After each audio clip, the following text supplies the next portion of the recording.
కొన్ని సంఘటనలు చూసినప్పుడు మనలో తెలియకుండానే ఓ రకమైన ఆనందం కలుగుతుంది. డబ్బు లేకపోయినా మనిషి బతకొచ్చనే భావన కలుగుతోంది. అలాంటి సంఘటనే ఈరోజు వీడియోలో చెప్పబోతున్నా. ఇది ఓ వాట్సాప్ గ్రూప్లో వచ్చింది.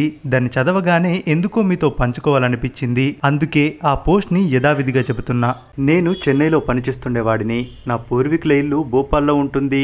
నాన్న అక్కడే ఉండేవాడు. హఠాత్తుగా ఓ రోజు పబ్లిక్ కాల్ ఆఫీస్ నుంచి నాన్న కాల్ చేసి వెంటనే ఇంటికి రా అన్నాడు. నాకిక్కడ అర్జెంట్ పని ఉందని చెప్పేలోపే ఫోన్ కట్ చేసేశాడు. అప్పటికప్పుడు బ్యాగ్ సర్దుకొని రైల్వే స్టేషన్ కి చేరుకున్నాను. బుకింగ్ లేదు, రిజర్వేషన్ లేదు.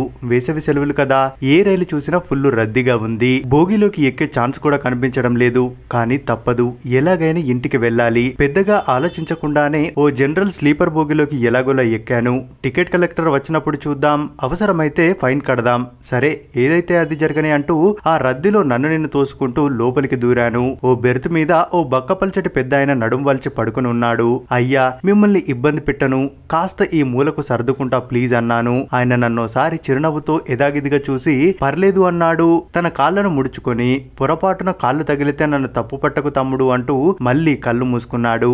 అమ్మయ్య, బ్యాగును సీటు కిందకు తోసేశాను. ఆ సీటు మీద సర్దుకున్నాను. కాసేపటికి రైలు బయలుదేరి వేగం పుంజుకుంది. మెల్లిమెల్లిగా అందరూ సర్దుకున్నారు. లెట్రిన్ డోర్ నడుమ కొందరు, సీట్ల నడుమ కొందరు, కింద దుప్పటి పరుచుకొని కొందరు ఫుడ్ ప్యాకెట్లు విప్పారు. కబుర్లు చెబుతూ ప్లేట్లలో సర్దుతూ ఏవేవో తినేస్తున్నారు. భోగి అంతా రకరకాల ఆహార పరిమళాలు. నన్ను కూర్చొనిచ్చిన ఆ పెద్ద మనిషి వైపు తిరిగి చూశాను. అందరినీ చూస్తున్నాడు. పరిచయం చేసుకున్నాను. నా పేరు అలోక్. నేను ఇస్రోలో సైంటిస్ట్ను. మామూలుగా అయితే ఏసీలో తప్ప ప్రయాణం చేయను, కానీ అర్జెంటు ప్రయాణం, ఇలా తప్పలేదు అన్నాను. ఆయన ఓసారి ఆశ్చర్యంగా చూసి వావ్, ఇస్రో సైంటిస్ట్ వా? నా పేరు జగన్మోహన్ రావు. వరంగల్ వెళ్తున్నాను. దాని దగ్గరలోని ఓ ఊరు మాది. ప్రతి శనివారం వెళ్తుంటానులే అన్నాడు కాస్త మర్యాద పూర్వకంగా నవ్వుతూ. బ్యాగు నుంచి టిఫిన్ బాక్స్ తీశాడు. పర్లేదు తిను అని ఆఫర్ చేశాడు. సర్వపిండి, నా ఆంధ్ర మిత్రుల ద్వారా తెలిసిన రెసిపీయే. టెంప్ట్ చేస్తుంది కానీ మర్యాదగా వద్దని చెప్పి నా బ్యాగ్ తీసి ఓ శాండ్విచ్ ని తీసుకుని నమలసాగాను. జగన్మోహన్ రావు ఈ పేరు ఎక్కడో బాగా విన్నాను. ఎవరబ్బా అని అడిగితే బాగుండదు. అయినా 7-8 గంటల ప్రయాణానికి ఈ పరిచయాలు దేనికిలే అనుకున్నాను. ఈ లోపు భోగిలో అందరూ ఆహార యజ్ఞాన్ని పూర్తి చేశారు. పిల్లల ఏడుపులు అరుపులు తగ్గాయి. కాసేపటికి సద్దు మనగి అందరూ నిద్రలోకి జారుకున్నారు. నేను ఫోన్ తీసి ఓ గేమ్ ఆడుతున్నాను. నిద్ర రావడం లేదు. కూర్చుని తెల్లారదాకా గడపాలి. రైలు వేగంగా వెళుతోంది. అకస్మాత్తుగా నా ఆపోజిట్ బెర్త్ లో పడుకున్న ఓ పెద్దాయన నొప్పితో మూలుగుతూ అటూ ఇటూ కదులుతున్నాడు. నోటి నుండి నురగా. వాళ్ళ ఫ్యామిలీని లేపాను. లేచారు. ఏం జరుగుతుందో ఎవరికి అర్థం కావడం లేదు. నీళ్లు తాగిపిస్తున్నారు, కానీ ఏం ప్రయోజనం లేదు.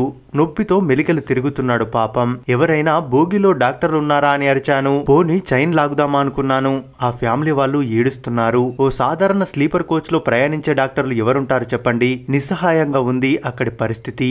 ఈ హడావుడితో నిద్రలేచిన మన జగన్మోహన్ పేషెంట్ ని చూశాడు. ఏమైంది అని అడిగాడు. కనీసం జవాబు చెప్పే స్థితి కూడా లేదక్కడ. ఆయన సీటు కింద తన బ్యాగును బయటకు లాగాడు.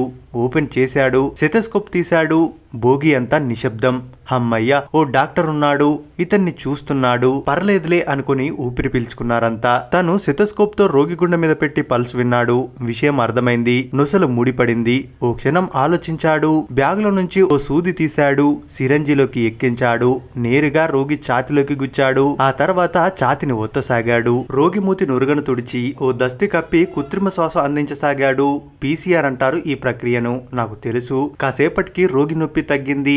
బ్యాగులో ఉన్న కొన్ని గోళీలు తీసి ఆ రోగి కొడుకు ఇచ్చాడు. భయపడకండి, ఈయనకు సివియర్ హార్ట్ స్ట్రోక్. సమయానికి నేను ఆ సూది ఇచ్చాను కాబట్టి బచాయించాడు. అయినా ప్రమాదం పూర్తిగా పోలేదు. ఈ గోళీలు వేస్తుండండి. నేను ప్రిస్క్రిప్షన్ రాసిస్తాను. వచ్చే స్టేషన్ లో దిగిపోండి. ఈ మందులు తీసుకోండి. మంచి హాస్పిటల్లో చూసి చేర్పించండి అన్నాడు జగన్మోహన్. అందుకు ఆ రోగి కొడుకు మీరెవరు సార్ అన్నాడు.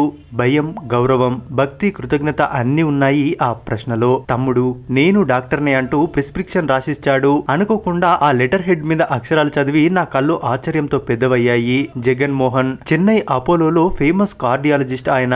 అకస్మాత్తుగా నాకు నా అనుభవమే గుర్తొచ్చింది. కొద్ది రోజుల క్రితం మా తండ్రిని అపోలోలో చెకప్ కోసం తీసుకెళ్లినప్పుడు ఈయన పేరు విన్నాను.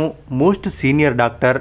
అపాయింట్మెంట్ కావాలంటే నెలల కొద్ది వేచి చూడాలి. అలాంటిది ఆయన ఈ స్లీపర్ కోచ్ లో ఓ సాదాసీదా ప్రయాణికుడిలా ఆయన వైపు ఆశ్చర్యంగా చూస్తుండిపోయాను. ఇంతకు ముందే కదా నేను సైంటిస్ట్ ను, ఏసీలో తప్ప అసలు ప్రయాణమే చేయనని గొప్పలు కొట్టింది. ఈయన ముందు నేనెంత అని సిగ్గనిపించింది. ఆయన వైపు చూడలేకపోయాను. తర్వాత స్టేషన్ వచ్చింది.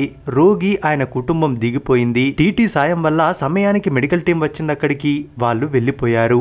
రైలు మళ్లీ కదిలింది. కాస్త ధైర్యం తెచ్చుకొని మీరేమిటి ఇలా ఈ సాదా స్లీపర్ కోచ్ లో అని అడిగాను. డియర్ బ్రదర్, నేను నా యంగేజ్ వరకు నా ఊర్లోనే ఉన్నాను. డాక్టర్ అనేవాడే కనిపించడు. ప్రతి వారం మా ఊరు వెళ్తాను. శని ఆదివారాలు అక్కడే. ఇలాంటి రైల్వే సాధారణ బోగిల్లో చిన్న గోలి కూడా దొరకదు. ఎప్పుడేమైనా అవసరం వచ్చి పడినా పట్టించుకునేవాడుండడు. ఎమర్జెన్సీ మందులు ఎప్పుడు బ్యాగ్ లో ఉంచుకుంటాను. 10 మందికి నా వైద్యం ప్రాణాలు ఆ అత్యవసర స్థితిలో గనక కాపాడగలిగితే అంతకు మించి నా చదువుకు సార్థకత ఏమిటి అన్నాడు. వరంగల్ రాగానే చిరునవ్వుతో బాయ్ బాయ్ చెప్పి దిగిపోయాడు. బెర్త్ మొత్తం ఖాళీ. ఒక్కసారిగా బెర్త్ మొత్తం ఆక్రమిస్తూ పడుకున్నాను. ఆ గొప్ప డాక్టర్ పరిచయం తాలూకు పరిమళం మొత్తం కమ్మేసింది నన్ను. విషమెత్తు గర్వం లేకుండా తనెవ్వరూ చెప్పకుండా ఓ అనామిక అపరిచిత రోగికి ఆ అర్ధరాత్రికి ప్రాణం పోసిన ఆయన్ని అలా చూడడం, ఆ జ్ఞాపిక నాకింకా ఆశ్చర్యంగానే ఉంది.